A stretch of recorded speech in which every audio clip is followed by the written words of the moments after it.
Hello friends, this is ঋতু। ফিল্মিট চ্যানেলে তোমাদের সবাইকে জানাই ওয়ার্ম ওয়েলকাম। আজ আমি তোমাদের এক্সপ্লেইন করে শোনাবো সত্য ঘটনা অবলম্বনে হইচইয়ের নতুন থ্রিলার ওয়েব সিরিজ যাহা বলিব সত্য বলিব। সিরিজটির মুখ্য চরিত্রে অভিনয় করেছেন মিমি চক্রবর্তী এবং টোটা রয় চৌধুরী। ফিল্মিট চ্যানেলের নতুন সদস্য হয়ে থাকলে সাবস্ক্রাইব বাটন প্রেস করে আর বেল নোটিফিকেশন অন করে রেখো, যাতে আমার আনা মুভি এক্সপ্লেনেশনের ভিডিওর নোটিফিকেশন সবার আগে তোমাদের কাছে পৌঁছে যায়। চলো তাহলে শুরু করা যাক এক্সপ্লেনেশন অফ যাহা বলিব সত্য বলিব। সিরিজটি শুরুর আগে আমাদেরকে একটা লেখা দেখানো হয়। 2002 সালের 31শে ডিসেম্বর মাঝরাতে বাইকে সওয়ার একটি মেয়েকে শ্লীলতাহানির হাত থেকে বাঁচাতে গিয়ে আততায়ীদের হাতে গণপিটুনিতে মৃত্যু হয় কলকাতার পুলিশ সার্জেন্ট বাপি সেনের। এই সত্য ঘটনাকে কেন্দ্র করেই গল্পের চরিত্র এবং প্রেক্ষাপটকে কিছুটা রূপান্তর করে নির্মিত হয়েছে এই ওয়েব সিরিজ যাহা বলিব সত্য বলিব। সিরিজের শুরুতেই আমরা দেখি 2007 সালের 31শে ডিসেম্বরের রাত। নিউ ইয়ার সেলিব্রেশনের পর একটা পাব থেকে ডিনার করে ফিরছিলেন কালীঘাট থানার আইসি তাপস সাহা এবং তার দুই বন্ধু প্রদীপ ও নিখিলেশ। অন্যদিকে আমরা আরেকটা দৃশ্য দেখতে পাই। একটা শুনশান পেট্রোল পাম্পে বাইকের সামনে দাঁড়িয়ে থাকা ওই মেয়েটিকে ক্রমাগত টিস করে চলেছে ট্যাক্সিতে থাকা 4 জন আরোহী এবং ট্যাক্সি ড্রাইভার। মেয়েটির বাইক আরোহী সঙ্গী সেখানে চলে আসতেই ওরা দুজন ওখান থেকে বেরিয়ে যায়।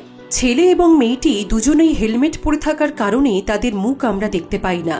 ট্যাক্সিতে থাকা সবকটা লোক ওই ছেলে এবং মেয়েটিকে ক্রমাগত টিস করতে থাকে। এমনকি ব্যাপারটা ওখানেই শেষ হয় না। ওরা বাইক নিয়ে বেরিয়ে গেলেও ট্যাক্সির লোকগুলো ওদের পেছনে ধাওয়া করে। এভাবে কিছুটা যাওয়ার পর ওদের গাড়ি এবং বাইকটিকে লক্ষ্য করে তাপস সাহা এবং তার বন্ধুরা। কিছুক্ষণ পরেই ট্যাক্সিটা বাইকে রাস্তা আটকে দাঁড়ায়। ট্যাক্সি থেকে লোকগুলো নেমে মেয়েটির শ্লীলতাহানি করার চেষ্টা করে। আইসি তাপস সাহা ছিলেন বরাবরই একজন ন্যায়পরায়ণ লোক। তিনি হয়তো চাইলেই পারতেন ব্যাপারটাকে ইগনোর করে পাশ কাটিয়ে চলে যেতে, কিন্তু তিনি সেই ধরনের মানুষই ছিলেন না। নেমে পড়লেন অতগুলো লোকের এগেনস্টে একা প্রতিবাদ করতে। তাপস সাহার পুলিশের আইডি দেখে ট্যাক্সির ওই লোকগুলো বলে যে তারাও পুলিশ, তাই তাদেরকে ভয় দেখিয়ে কোনো লাভ নেই। তাপসবাবু এর পরেও প্রতিবাদ করতে গেলে ওরা ওই ছেলে আর মেয়েটিকে ছেড়ে সবাই মিলে তাপস সাহাকেই মারতে শুরু করে। হঠাৎ করে সবাই মিলে এভাবে অ্যাটাক করায় নিয়ন্ত্রণ হারিয়ে তাপস সাহা মাটিতে পড়ে যায়। ওই 5 জন মিলে তাপস সাহাকে বেধড়ক মার মারে। অতগুলো হোমরা চোমরা লোকের সামনে তাপস সাহার বন্ধুরাও কিছুই করতে পারে না। এসবের মধ্যেই কখন যেন ওই বাইকের ছেলে এবং মেয়েটি পালিয়ে যায়। গুরুতরভাবে আহত অবস্থায় হসপিটালে অ্যাডমিট করা হয় আইসি তাপস সাহাকে। মুহূর্তেই খবরটা সব জায়গায় ছড়িয়ে যায়। একটা মেয়ের শ্লীলতাহানির প্রতিবাদ করতে গিয়ে পুলিশের হাতেই পুলিশ নির্যাতিত হয়েছে। এই ব্যাপারটা শহরবাসীর মনে নিরাপত্তার অভাব এনে দেয়। বুদ্ধিজীবীদের ডাকে মোমবাতি মিছিলও করা হয়। তাপস সাহার জন্য সবাই জাস্টিস চাইছে। যে শহরে পুলিশই নিরাপদ নয়, সেই শহরে সাধারণ মানুষের কি নিরাপত্তা? এই হলো আমাদের সিরিজের একজন মুখ্য চরিত্র অ্যাডভোকেট পৃথা রয়। অ্যাডভোকেট হিসেবে পৃথা এখনো বেশ জুনিয়র। পাবলিক প্রসিকিউশনের অফিসে এসে চাকরি করে। ইনি হলেন পাবলিক প্রসিকিউটর অজয় চ্যাটার্জি, পৃথার অফিসের বর্তমান বস। অজয় চ্যাটার্জি নতুন অ্যাডভোকেট হিসেবে পৃথাকে বেশ পছন্দ করেন, কারণ তিনি মনে করেন যে পৃথার মধ্যে নতুন কাজের উদ্যম আছে। সে এই পাবলিক প্রসিকিউশন অফিসের আর 5 জন সরকারি অ্যাডভোকেটের মতো অচল নয়। এই অফিসে নতুন জয়েন করার পর পৃথা একটা কেস জিতেছে। অজয় চ্যাটার্জি পৃথাকে বলেন ওনার অফিসের একটা নিয়ম আছে।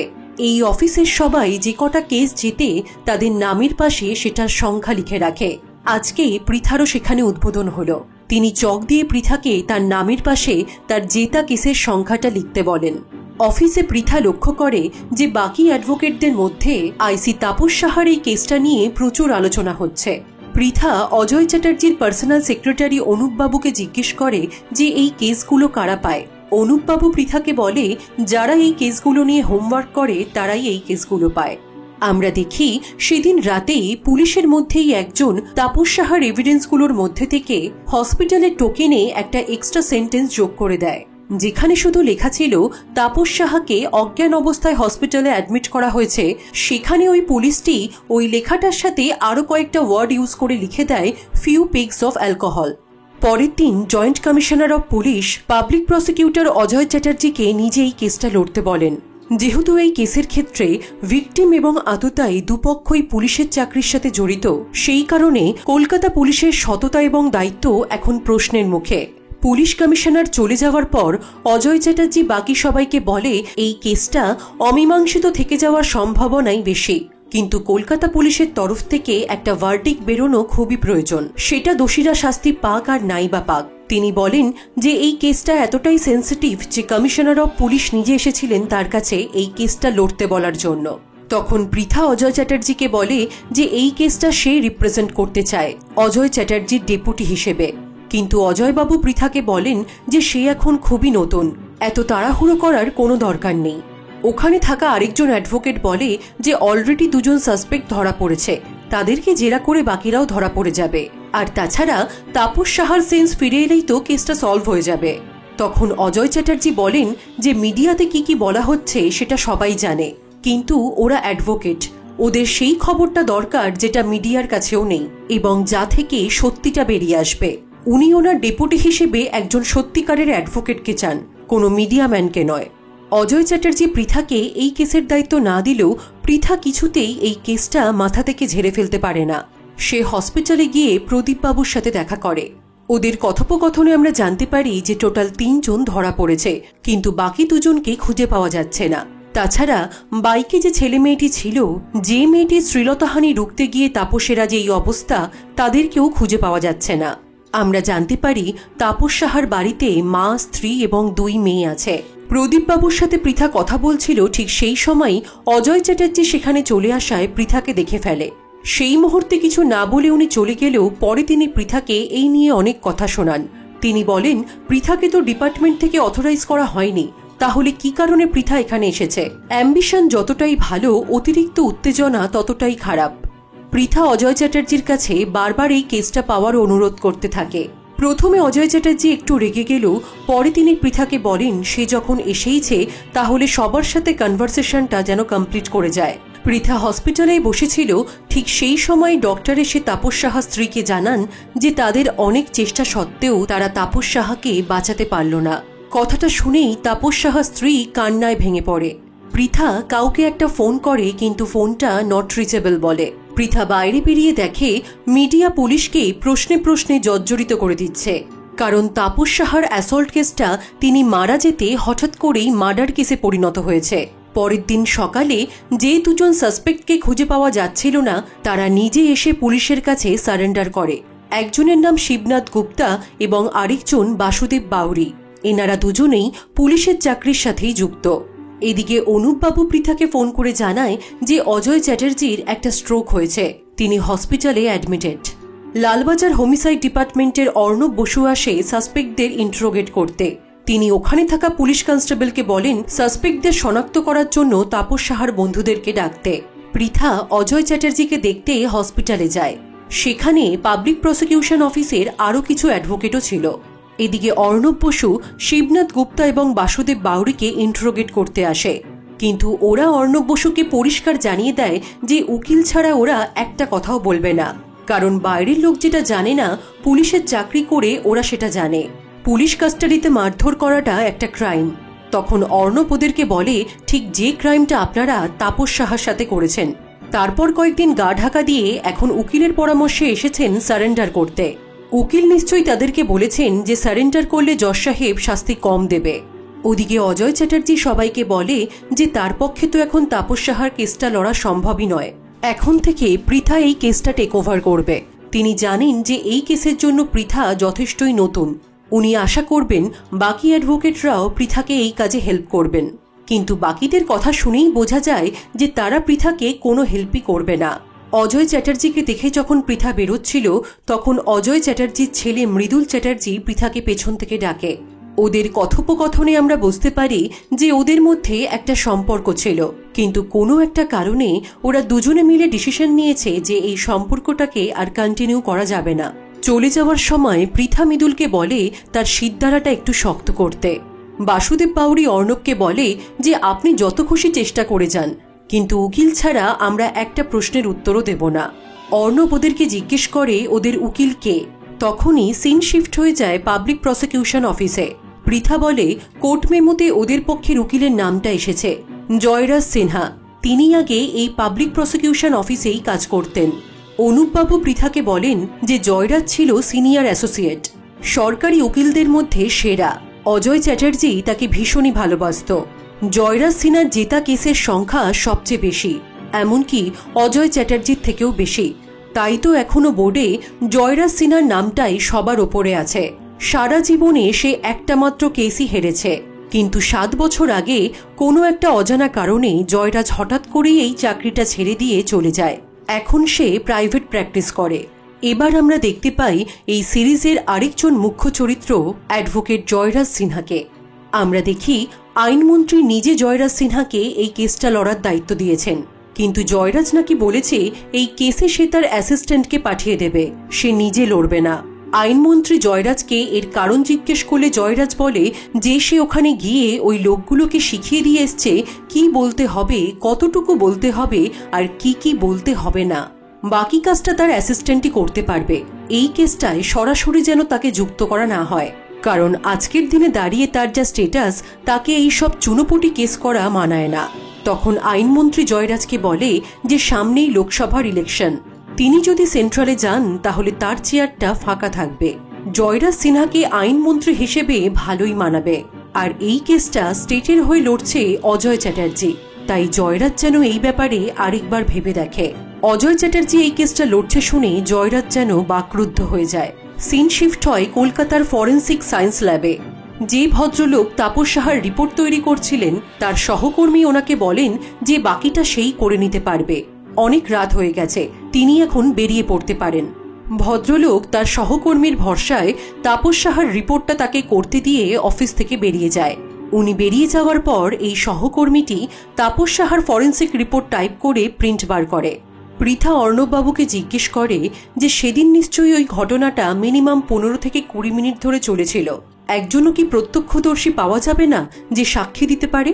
তখন অর্ণব বলে প্রত্যক্ষদর্শী থাকলেও তারা কেউ সাক্ষী দিতে রাজি হবে বলে মনে হয় না, কারণ এই কেসে আক্রান্ত হয়েছেও পুলিশ এবং সাসপেক্টও পুলিশ। সহজে কেউ এইসব পুলিশি ঝামেলায় জড়াতে চায় না। অর্ণব পৃথাকে বলে ওই বাসুদেব বাউরি এবং শিবনাথ গুপ্তা কথায় কথায় আইন দেখাচ্ছে, একটা কথাও বলতে চাইছে না। তারপর ওদের উকিলও আসে, তিনি বলেন তার ক্লায়েন্টরা পুলিশ কাস্টাডিতে কোনো কথাই বলবে না, যা কথা হওয়ার আদালতেই হবে। পৃথা অর্ণবকে জিজ্ঞেস করে যে উনি ওদের পক্ষের উকিলকে দেখে কি বুঝলেন। অর্ণব বলে ওদের পক্ষের উকিল ভীষণই টাফ, সহজে ছাড়বে না। নির্দিষ্ট দিনে কেসটা কোর্টে ওঠে। ওপেনিং স্টেটমেন্টে পৃথা বলে 31 ডিসেম্বর রাতেই পার্ক স্ট্রিটের একটা পাব থেকে ডিনার করে বাড়ি ফিরছিলেন কালীঘাট থানার আইসি তাপস সাহা এবং তার বন্ধুরা। ওয়েলিংটনের মোড়ে এসে তাপসবাবু দেখেন একটা বাইকের কাপলকে ডিস্টার্ব করছে কয়েকজন মদ্যপ লোক, অর্থাৎ অ্যাকিউজড বাসুদেব বাউরি, শিবনাথ গুপ্তা, আশুতোষ সাহা, সুব্রত মাইতি এবং ট্যাক্সি ড্রাইভার উমাকান্ত সাউ। প্রয়াত তাপসবাবু একজন সৎ এবং দায়িত্ববান নাগরিক এবং পুলিশকর্মী হওয়ার সুবাদে ব্যাপারটাকে আটকাবার চেষ্টা করেন। তিনি বাধা দেওয়াতে অভিযুক্তরা অত্যন্ত অসন্তুষ্ট হন এবং ঝামেলা শুরু করেন। অভিযুক্ত বাসুদেব বাউরি এবং তার সঙ্গীরা মিলে নিরস্ত তাপস সাহাকে বেধড়ক মারতে শুরু করেন। নিয়ন্ত্রণ হারিয়ে তাপসবাবু সেখানে অজ্ঞান হয়ে পড়ে যান এবং মারাত্মকভাবে আহত হন। দিন 6 পরে হসপিটালের ভেন্টিলেশন সাপোর্টে থাকাকালীন তাপস সাহার মৃত্যু হয়। প্রত্যক্ষদর্শী হিসেবে আছে তাপসবাবুর 2 বন্ধুরা। ওদের মধ্যে একজন মানে প্রদীপবাবু মনে রাখতে পেরেছিলেন পলাতক ট্যাক্সির নাম্বারটা। সেই সূত্র ধরেই গ্রেফতার করা হয় ট্যাক্সি ড্রাইভার উমাকান্ত সাউ এবং পুলিশ হোস্টেলে ঘুমিয়ে থাকা 2 অভিযুক্ত আশুতোষ এবং সুব্রতকে। প্রথম অ্যারেস্ট হওয়া 3 অভিযুক্ত লোকাল থানার ইনভেস্টিগেটিং অফিসারকে যা বয়ান দেয় তার সাথে উইটনেসের বয়ান হুবহু মিলে গেছে। পরে 2 জন অভিযুক্ত মানে শিবনাথ গুপ্তা এবং বাসুদেব বাউরি আরও 2 দিন পর সারেন্ডার করে। যদিও তারা পুলিশকে কোনো স্টেটমেন্ট দিতে চায়নি, কিন্তু এই কেসের 2 জন প্রত্যক্ষদর্শী মানে প্রদীপবাবু এবং নিখিলেশবাবু ওই অভিযুক্তদের শনাক্ত করেছে। ট্যাক্সি ড্রাইভার উমাকান্ত সাউ বাদে বাকি 4 জনই পুলিশের চাকরির সাথে যুক্ত এবং যথেষ্ট ইনফ্লুয়েন্সিয়াল। এদের মধ্যে 2 জনের এগেনস্টে আগে 3 বার ফৌজদারি মামলা দায়ের করা হয়েছিল। পৃথা আদালতকে বলে যে ওদের পাস্ট রেকর্ড এবং ইনফ্লুয়েন্সকে মাথায় রেখে সে 509 eve teasing, 307 attempt to murder, 302 murder ধারায় এবং একটা ডেফিনেট পুলিশ ইনভেস্টিগেশনের জন্য কোর্টকে রিকোয়েস্ট করছে যাতে ওদের জামিন গ্রাহ্য না করা হয় এবং পুলিশ কাস্টাডির এক্সটেনশন করা হয়। এরপর আসে জয়রাজ সিনহার পালা। তিনি কোর্টকে বলেন যে পৃথা যতটা উঁচুস্বরে বলল যে জয়রাজ সিনহার মক্কেলদের এগেনস্টে 3টে ফৌজদারি মামলা দায়ের করা হয়েছিল, ঠিক ততটাই সুকৌশলে চেপে গেল যে তার মধ্যে একটাও মামলা এখন আর সাবজুডিস নেই। প্রত্যেকটা মামলাতেই তারা সসম্মানে মুক্তি পেয়েছে। তিনিও তার মক্কেলদের জন্য জামিন চান না, কারণ তিনি চান এই ভিত্তিহীন কেসটা সম্পূর্ণভাবে ডিসমিস হয়ে যাক এবং তার ক্লায়েন্টের সসম্মানে মুক্তি দেওয়া হোক। জয়রাজ সিনহা প্রথমেই ডেকে নেয় প্রয়াত তাপস সাহার বন্ধু নিখিলেশ সামন্তকে। জয়রাজ নিখিলেশকে জিজ্ঞেস করে যে সেদিন রাতে ঠিক কি কি হয়েছিল। নিখিলেশ সেটাই বলতে শুরু করে যেটা এতক্ষণ পৃথা বলেছে, কারণ সেটাই সত্যি। জয়রাজ জিজ্ঞেস করে যে ট্যাক্সির নাম্বারটা নিখিলেশ মনে রেখেছিল কিনা। তখন নিখিলেশ বলে যে ট্যাক্সির নাম্বারটা সে খেয়াল করেনি, প্রদীপ মনে রেখেছিল। তখন জয়রাজ বলে তাহলে তার পরবর্তী সাক্ষী প্রদীপ কুণ্ডু। জয়রাজ প্রদীপকে ওই ট্যাক্সির নাম্বারটা আবার জিজ্ঞেস করে। জয়রাজ চেয়েছিল প্রদীপকে ঘাবড়ে দিয়ে উইটনেস বক্সে ট্যাক্সির নাম্বারটা প্রদীপকে দিয়ে ভুল বলাতে, কিন্তু প্রদীপ উইটনেস বক্সে দাঁড়িয়েও মাথা ঠান্ডা রেখে ওই ট্যাক্সির নাম্বারটা আবারও ঠিকঠাক বলে। জয়রাজ জিজ্ঞেস করে বাইকে যে ছেলে মেয়েটি ছিল তাদের কেমন দেখতে। তখন প্রদীপ বলে যে ওদেরকে প্রদীপ দেখতে পায়নি, কারণ ছেলে আর মেয়েটি মাথায় হেলমেট পরেছিল, ওদের মুখ দেখা যাচ্ছিল না। জয়রাজ জিজ্ঞেস করে যে বাইকের নাম্বারটা প্রদীপের মনে আছে কিনা। তখন প্রদীপ বলে যে বাইকের নাম্বারটা সে খেয়াল করেনি, আর তাছাড়া বাইকটা যে মাঝখান দিয়ে কখন চলে গেল সে খেয়ালই করতে পারেনি। জয়রাজ তার কথার প্যাচে এটা প্রমাণ করার চেষ্টা করে যে প্রদীপের বাইকের নাম্বারটা মনে নেই, কারণ ওই বাইকটার কোনো অস্তিত্বই ছিল না। এরপরে জয়রাজ ডাকে ইনভেস্টিগেটিং অফিসার অর্ণব বসুকে। জয়রাজ তাকে জিজ্ঞেস করে যে শ্লীলতাহানি হওয়া মেয়েটির খোঁজ পাওয়া গেছে কিনা। অর্ণব না বলে। জয়রাজ তারপরে জিজ্ঞেস করে যে বাইকটার খোঁজ পাওয়া গেছে কিনা। অর্ণব তাতেও না বলে। অর্ণব বলে এখনো ওই বাইকটার এবং ছেলে আর মেয়েটির সন্ধান পাওয়া যায়নি, খোঁজ চলছে। জয়রাজ তখন ব্যঙ্গ করে হেসে আদালতকে বলে এই কেসের মেরিটটা কোথায়? বাইক নেই, যে মেয়েটির শ্লীলতাহানি হয়েছে সেই মেয়েটিও নেই, পুলিশের তদন্তের কোনো শেষ নেই, তাহলে আছেটা কি? এক ঝুড়ি মিথ্যে অভিযোগ। জয়রাজ অর্ণবকে বলে আপনি কি আদালতে এমন কোনো অকাট্য প্রমাণ দিতে পারবেন যা থেকে বোঝা যাবে যে ওই ঘটনাটা সেদিন সত্যিই ঘটেছিল, নাকি পুরোটাই প্রসিকিউশন এবং পুলিশের যৌথ প্রয়াসে নির্মিত একটা চিত্রনাট্য? জয়রাজ বারবার এটা প্রমাণ করার চেষ্টা করে যে সেদিন ওই রকম কোনো ঘটনা ঘটেইনি, পুরোটাই সাজানো। জয়রাজ বিচারককে বলে যে এরকম একটা মিথ্যে ষড়যন্ত্রের জন্য তার ক্লায়েন্টের আর একটা দিনও যদি পুলিশ কাস্টাডিতে কাটাতে হয় তাহলে এটা শুধু তাদের অপমান নয়, পুরো বিচার ব্যবস্থার অপমান।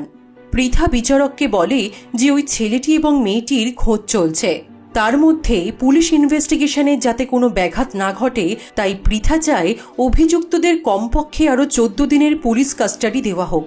বিচারক জানান যে অভিযুক্তদের আরও 10 দিনের পুলিশ কাস্টাডি দেওয়া হলো। সেদিনের মতো কোর্ট মুলতবি হয়ে যায়। এরপর আমাদের আলাপ হয় পৃথার বাবা আর মায়ের সাথে। এই ছেলেটির নাম অনর্ঘ্য। পৃথা আর অনর্ঘ্যর বাবা ছোটবেলার বন্ধু। অনেক বছর ধরেই পৃথা আর অনর্ঘ্যর বিয়ে ঠিক হয়ে আছে। অনর্ঘ্য ব্যাঙ্গালোরে চাকরি করে, তবে আজকে সে পৃথা এবং তার বাবা মাকে জানায় যে সে অফিসিয়াল ট্রান্সফার নিয়ে কলকাতায় চলে এসেছে। অনর্ঘ্য চায় এবার ওদের রেজিস্ট্রিটা হয়ে যাক। অনর্ঘ্যর কথাগুলো শুনে পৃথা কেমন যেন একটা ফ্যাকাশে হয়ে যায়। ফোনটা নিয়ে কাউকে একটা মেসেজ করে। পৃথার এই অস্থিরতা এবং ফোনে মেসেজ করা পুরোটাই অনর্ঘ্য লক্ষ্য করে। নেক্সট কেসের ডেটে বাসুদেব বাউরি এবং শিবনাথ গুপ্তা তাদের সাক্ষ্যর মাধ্যমে প্রমাণ করার চেষ্টা করে যে সেদিন কোনো ইফটিজিংয়ের ঘটনা ঘটেইনি। ওরা যখন ট্যাক্সি করে ওয়েলিংটনের মোড়টা ক্রস করছিল তখন ওরা দেখতে পায় যে তাপস সাহার বন্ধুরা তাকে অলরেডি খুব মারধর করছে। তাপসবাবু ওদের কাছে সাহায্য চেয়েছিলেন, বলেছিলেন উনি পুলিশের লোক, কিন্তু সেই সময় ওরা তাপস সাহার কথা বিশ্বাস না করে ওখান থেকে চলে যায়। তারপরে কি হয়েছে সেটা ওনারা জানেন না। শিবনাথ গুপ্তা বলেন যে তিনি এতদিন গ্রামের বাড়িতে ছিলেন, সেখানে টিভি আছে কিন্তু বাংলা নিউজ চ্যানেল আসে না। সেই কারণে তিনি প্রথম কদিন জানতেই পারেননি যে তিনি কলকাতায় এরকম একটা কেসে ফেসে গেছেন। বাসুদেব বাউরি বলে যে ফোর্সে এমন কিছু ইন্সপেক্টর আছে যারা বাসুদেবকে ডিফেম করতে চায়। সেই কারণে আগেও তার এগেনস্টে মামলা দায়ের করা হয়েছিল, কিন্তু প্রত্যেকবারই বাসুদেব তার সততার জন্য ক্লিন চিট পেয়েছে। পৃথা ওদেরকে বলে যে বাকি 3 জন অভিযুক্ত পুলিশ কাস্টাডিতে যে বয়ান দিয়েছে আর বাসুদেব বাউরি আর শিবনাথ গুপ্তা এখন যে বয়ান দিচ্ছে সেটা তো মিলছে না, কারণ বাকি 3 জন বলেছে যে সেদিন ইফটিজিং এর ঘটনা ঘটেছিল। তখন বাসুদেব বাউরি পৃথাকে বলে যে কি প্রমাণ আছে যে ওই স্টেটমেন্টগুলো ওই 3 জনেরই। পৃথা বাসুদেবকে বলে, আপনি কি আমার সাথে ইয়ার্কি মারছেন? পুলিশের কাছে ওদের রিটেন স্টেটমেন্ট রয়েছে, তাতে ওদের সই রয়েছে। তখন বাসুদেব বলে যে সে জানে পুলিশ কাস্টাডিতে নিজের ফেভারে স্টেটমেন্ট পাওয়ার জন্য একজন অভিযুক্তর ওপর কি পরিমাণে অত্যাচার করা হয়। পুলিশের পক্ষে অভিযুক্তদের অত্যাচার করে একটা ফলস স্টেটমেন্টে সই করিয়ে নেওয়া কোনো ব্যাপারই নয়। এরপর উইটনেস বক্সে এসে ট্যাক্সি ড্রাইভার উমাকান্ত সাউ এই কথাই বলেন যে তাকে পুলিশ কাস্টাডিতে অত্যাচার করা হয়েছে বলেই সে ফলস স্টেটমেন্টে সই করেছে। পৃথা আদালতকে বলে যে সত্যিই যদি অভিযুক্তদের ওপর নির্মম অত্যাচার করে ফলস স্টেটমেন্টে সই করিয়ে নেওয়া হয় তাহলে সে কোর্টকে ইমিডিয়েট অ্যাকশন নিতে রিকোয়েস্ট করবে। কিন্তু তা সত্ত্বেও একটা প্রশ্ন তো থেকেই যাচ্ছে, ট্যাক্সি ড্রাইভার উমাকান্ত না হয় একজন সাধারণ নাগরিক, কিন্তু বাকি 4 জন তো পুলিশ কর্মী। তারা যখন দেখলো যে রাস্তার মধ্যে অত বড় একটা ঝামেলা হচ্ছে, তখন পুলিশ কর্মী হিসেবে তাদের কি উচিত ছিল না ইন্টারফেয়ার করা? তাহলে হয়তো আরেকজন পুলিশ কর্মীর জীবন বেঁচে যেত। একজন পুলিশ কর্মী হিসেবে ওদের একটা বেসিক ডিউটি ছিল না? এরপর জয়রাজ সিনহা বলেন যে তিনি মেনে নিচ্ছেন তার ক্লায়েন্টরা পুলিশ হয়ে পুলিশের দায়িত্ব পালন করেনি, কিন্তু তাতে কোনোভাবেই এটা প্রমাণ হয় না যে তারা আইসি তাপস সাহার খুনি। সেদিনের মতো আদালত ওখানেই মুলতবি হয়ে যায়। পৃথা অর্ণবকে বলে যে এই কদিনে জয়রাজ সিনহা যে কি জাল পেছাবে সেটা বোঝা যাচ্ছে না। তাপস সাহা স্ত্রী সুতপা দেবীকে নিয়ে যেন কোনো নোংরামো না হয়, ওর 2 ছোট ছোট বাচ্চা আছে। নেক্সট কেসের ডেটে জয়রাজ সিনহা আদালতকে বলে যে তিনি প্রথম থেকেই লক্ষ্য করছেন যে প্রসিকিউশন এবং ইনভেস্টিগেটিং অফিসার চেষ্টা করে যাচ্ছেন ওনার 5 মক্কেলের বিরুদ্ধে এভিডেন্স জোগাড় করার। কিন্তু সেদিন ওই ঘটনার সময় তো তাপস সাহা এবং তার 5 মক্কেল ছাড়াও তাপস সাহার 2 জন বন্ধুও ছিল, তাদেরকে কেন কোনো প্রশ্ন করা হচ্ছে না? জয়রাজ বলেন ঘটনার তো আরও কিছু দিক থাকতে পারে। তাপস সাহার বন্ধু নিখিলেশ সামন্ত কয়েক মাস আগে তাপস সাহাকে 27,000 টাকা ধার দিয়েছিল, কিন্তু তাপসবাবু কিছুতেই সেই টাকাটা ফেরত দিচ্ছিলেন না। এটা নিয়ে তাদের মধ্যে মন কষাকষি শুরু হয়েছিল। একদিন তো সবার সামনেই এটা নিয়ে খুবই ঝামেলা হয়। তাছাড়া প্রদীপবাবু এবং তাপসবাবুর স্ত্রী একই কলেজের বন্ধু ছিলেন, তাদের সম্পর্কটা নিয়ে চারদিকে কান পাতলেও কিছু গুঞ্জন শোনাই যায়। এটাও তো হতে পারে যে তাপস সাহার খুনটা একটা ত্রিকোণ প্রেমের পরিণতি। পৃথা তখনই অবজেকশন জানিয়ে বলে যে সে জানত জয়রাজ সিনহা এরকম একটা নোংরামো করবে, তার পক্ষে এটা খুবই স্বাভাবিক। সেই কারণে পৃথা এই ম্যাটারে লোয়ার কোর্ট থেকে একটা টেম্পোরারি রেস্ট্রেইনিং অর্ডার বের করে রেখেছে। জয়রাজ সিনহার সুতপা দেবীকে অপমান করার কোনো অধিকার নেই, যে কিনা এই ঘটনার কোনো অংশই নয়। বিচারক পৃথার রেস্ট্রেইনিং অর্ডার সমর্থন করে জয়রাজকে এই ব্যাপারে সংযত হতে বলে। জয়রাজ আদালতের কাছে ক্ষমা চেয়ে নেয়। বিচারক বলেন যে এই কেসটা লাঞ্চের পরে কন্টিনিউ হবে। ব্রেক টাইমে অর্ণব পৃথাকে বলে জয়রাজ সিনহা যখন ওদের এগেনস্টে অ্যালিগেশনগুলো আনছিল তখন ওরা কেউ কিন্তু সেটা ডিনাই করেনি। পৃথা বলে এটাই তো ডিফেন্স লয়ারের ক্যালি, রিজনেবল ডাউট তৈরি করা। সত্যি তিনি এমনভাবে রিজনেবল ডাউট তৈরি করেছেন যে আপনার মনেও প্রশ্ন উঠছে নিখিলেশ এবং প্রদীপও দোষী হতে পারে। কিন্তু তারাই যদি দোষী হতো তাহলে তারা কি তাপস সাহাকে হসপিটালে নিয়ে যেত? পুলিশের কাছে এফআইআরও কিন্তু ওরাই করেছে। লাঞ্চ ব্রেকের পর জয়রাজ সিনহা আদালতকে বলেন তিনি একজন অ্যাডভোকেট হয়ে যদি এটা বার করতে পারেন যে এই 5 জন অভিযুক্ত ছাড়াও নিখিলেশ সামন্ত এবং প্রদীপ কুণ্ডুরও যথেষ্ট পসিবিলিটি আছে তাপস সাহাকে খুন করার, তাহলে পুলিশ কি সেটা খুঁজে বার করতে পারে না, নাকি পুলিশ সেটা খুঁজে বার করতে চাইছে না? জয়রাজ বলে যে সে আশা করবে পুলিশ এই কেসটার তদন্ত মন দিয়ে করবে এবং নিরপেক্ষভাবে করবে। পুলিশের একমাত্র উদ্দেশ্য যেন না হয় তার 5 মক্কেলকে কোণঠাসা করার। এই কেসের তদন্তটা যেন ওপেন মাইন্ডে করা হয়, কোনো পার্শিয়ালিটি করে নয়। পৃথা অবজেকশন জানিয়ে বলে যে জয়রাজ সিনহা কেসটাকে মিসলিড করার চেষ্টা করছে, কিন্তু এই ক্ষেত্রে বিচারক পৃথাকে সমর্থন করেন না। বিচারক বলেন যে জয়রাজ সিনহা একটা সম্ভাবনার কথা বলেছেন, তাতে তদন্তে কোনো বিঘ্ন হওয়ার কথা নয়। তিনি পুলিশকে নির্দেশ দিচ্ছেন যে এই কেসটা নিরপেক্ষভাবে তদন্ত করার জন্য। কমিশনার অফ পুলিশ অর্ণবকে ফোন করে বলে যে মিডিয়া থেকে প্রচুর প্রেশার আসছে, তাপস সাহার বন্ধুদেরকে ইমিডিয়েটলি কাস্টাডিতে নিতে হবে। এই মুহূর্তে তাদের কিচ্ছু করার নেই, ওদেরকে অ্যারেস্ট করতেই হবে। ওনার কথা অনুযায়ী ইমিডিয়েটলি অ্যারেস্ট করা হয় নিখিলেশ সামন্ত এবং প্রদীপ কুণ্ডুকে। নিউজ চ্যানেলের মাধ্যমে জনগণের কাছেও এই খবর পৌঁছে যায়। উপরন্তু তাপসবাবুর স্ত্রী সুতপা দেবী এবং প্রদীপবাবুর কলেজের প্রেম নিয়েও কাদা ছোড়াছড়ি শুরু হয়। নেক্সট কেসের ডেটে জয়রাজ বলেন যে তাপস সাহা যে হসপিটালে অ্যাডমিট হয়েছিলেন সেখানের আউটডোর টিকিটে পরিষ্কার করে লেখা আছে ফিউ পেগস অফ অ্যালকোহল, অর্থাৎ তাপসবাবু সেদিন মদ খেয়ে গাড়ি চালাচ্ছিলেন, যেটা আইনত অপরাধ। তখন পৃথা কাঠগড়ায় ডেকে নেয় রাজ্য পুলিশের প্রাক্তন ফরেন্সিক হেড এবং হ্যান্ডরাইটিং এক্সপার্ট ডক্টর অসীম তরফদারকে। ডক্টর অসীম তরফদার আদালতকে জানায় যে বাকি টিকিটটা যা লেখা এই 4টি ওয়ার্ড মানে এই ফিউ পেগস অফ অ্যালকোহল লেখাটা তার নয়। এটা তিনি তার 30 বছরের কেরিয়ারে খালি চোখে দেখেই বলতে পারেন। সুতরাং কোর্টে এটা প্রমাণ হয়ে যাচ্ছে যে আউটডোর টিকিটটা ট্যাম্পার করা হয়েছে। সেদিন অফিসের পর পৃথা অর্ণবকে বলে যে কেউ তো একজন আছে যে বাসুদেবদের সাহায্য করছে, না হলে জয়রাজ নিজে এই কেসটা লড়তে আসতো না। এরপর জয়রাজ আর আইনমন্ত্রী নিখিল রয়ের কথোপকথনে আমরা জানতে পারি যে গত বিধানসভায় ওই বাসুদেব আর শিবনাথের ডিউটি এই আইনমন্ত্রীর কেন্দ্রেই পড়েছিল। বিনা কারণে উনি এই দুজন চুনোপুটির জন্য জয়রাজকে ডেকে পাঠাননি। নেক্সট কেসের ডেটে জয়রাজ আদালতে তাপস সাহার পোস্টমর্টেম রিপোর্টটা সাবমিট করে। সেখানেও লেখা আছে তাপস সাহার পেটে অ্যালকোহল ছিল। জয়রাজ বলে এই পোস্টমর্টেম রিপোর্টটা গভর্নমেন্ট অথরাইজড এবং প্রিন্ট করা। এখানে নিশ্চয়ই পৃথা বলবে না যে কালি ম্যাচ করছে না। পৃথা আদালতে বলে যে তাপসবাবুর বন্ধুরা বলেছেন যে তিনি অত্যন্ত ন্যায়পরায়ণ মানুষ ছিলেন, মদ খেয়ে গাড়ি চালাবার মতো মানসিকতা তার ছিল না। পার্ক স্ট্রিটে ডিনার করে 31st নাইট সেলিব্রেট করেও তিনি মদ খাননি, কারণ ওনাকে গাড়ি চালাতে হতো। জয়রাজ বলে যদি ধরেও নেওয়া হয় যে তাপসবাবু মদ খাননি কিন্তু ওর বন্ধুরা তো মদ খেয়েছিল, হতেই তো পারে যে মদের নেশায় পুরনো আক্রোশ বেরিয়ে এসেই হয়েছে তাপস সাহার এই খুন।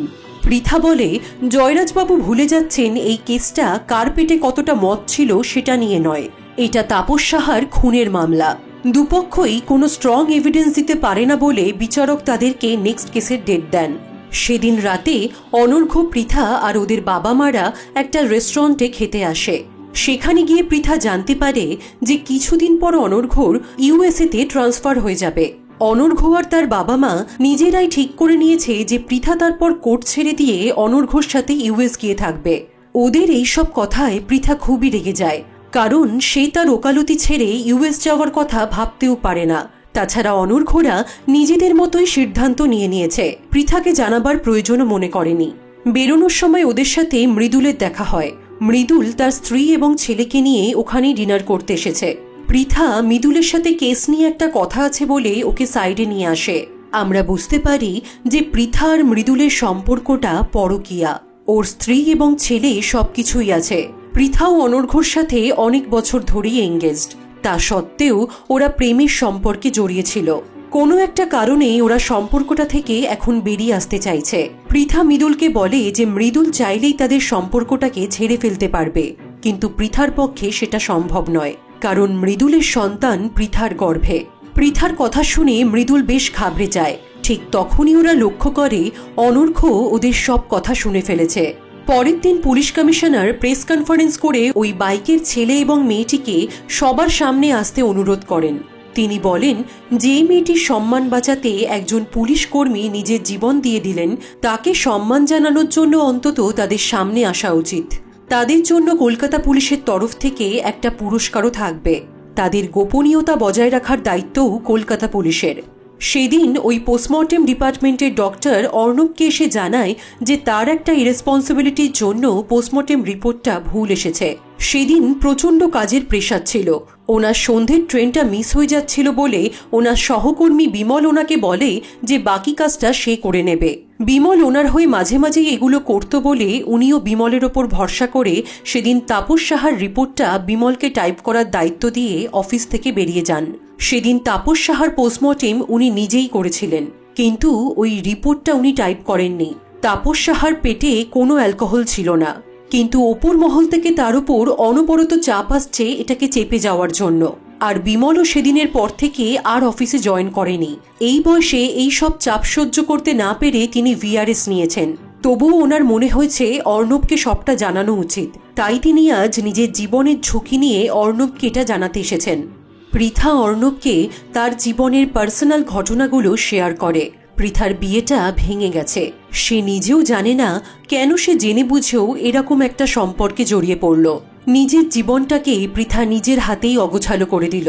আর এই কেসটাতেও সে কিছুতেই সমাধানে আসতে পারছে না। তার পার্সোনাল লাইফ, প্রফেশনাল লাইফ সব ঘেটে গেছে। পৃথার কথাগুলো শুনে অর্ণব পৃথার পাশে দাঁড়ায়।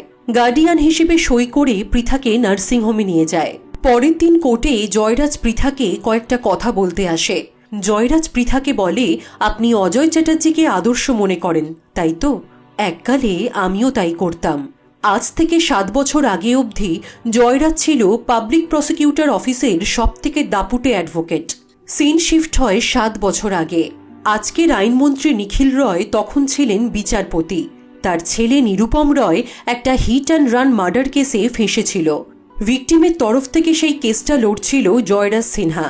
নিখিল রয় সেদিন জয়রাজকে ডেকে এই কেসটাকে হেরে যেতে বলে, কিন্তু জয়রাজ কিছুতেই সেটাতে রাজি হয় না। জয়রাজের দৃঢ় বিশ্বাস ছিল যে নিখিল রয় চেষ্টা করলেও অজয় চ্যাটার্জিকে কিনতে পারবে না। কিন্তু জয়রাজকে ভুল প্রমাণ করে নিখিল রয় অজয় চ্যাটার্জিকে ফোন করে। তাদের কথোপকথনে জয়রাজ জানতে পারে অজয় চ্যাটার্জির বিচারক হওয়ার অ্যাপিলটা এখন নিখিল রায়ের কাছে আছে। তাদের মধ্যে এই শর্তই হয়েছে যে নিরুপম বেকসুর খালাস পেয়ে জেল থেকে বেরোলেই অজয় চ্যাটার্জির বিচারক হওয়াটা নিশ্চিত। উপরন্তু অজয় চ্যাটার্জির বড় মেয়ে মুকুলিকার সাথে নিখিল রয়ের ছেলে নিরুপমের বিয়েটা ফাইনাল হয়ে আছে। অথচ নিখিল রয় জানেন যে মুকুলিকা জয়রাজের সাথে সম্পর্কে আছে। অজয় চ্যাটার্জি নিখিল রয়কে নিশ্চিন্ত করে বলেন যে তিনি জয়রাজকে বুঝিয়ে বলবেন এই কেসটা হেরে যাওয়ার জন্য। জয়রাজ তার খুবই বাধ্য, এটা কোনো বড় ব্যাপারই নয়। নিখিল রয় ফোনটা স্পিকারে রেখেই অজয় চ্যাটার্জির সবকটা কথা জয়রাজকে শোনায়। এতগুলো বছর ধরে আদর্শ মেনে আসা অজয় চ্যাটার্জির আসল রূপটা দেখে জয়রাজ প্রচণ্ড অবাক হয়ে যায়। তখন জয়রাজ নিখিল রয়কে বলে যে সে এই কেসটা হেরে যাবে, কিন্তু তার বদলে সে চায় অজয় চ্যাটার্জি যেন কোনোদিনও বিচারকের আসনে বসতে না পারে। সেই প্রথম জয়রাজ কোনো কেস হেরেছিল। অজয় চ্যাটার্জি তাকে হারিয়ে দিয়েছিল। তারপরেই জয়রাজ আদর্শের ব্যাগেজটা নামিয়ে রেখে পাবলিক প্রসিকিউটর অফিসের চাকরি ছেড়ে সাইট বদল করে।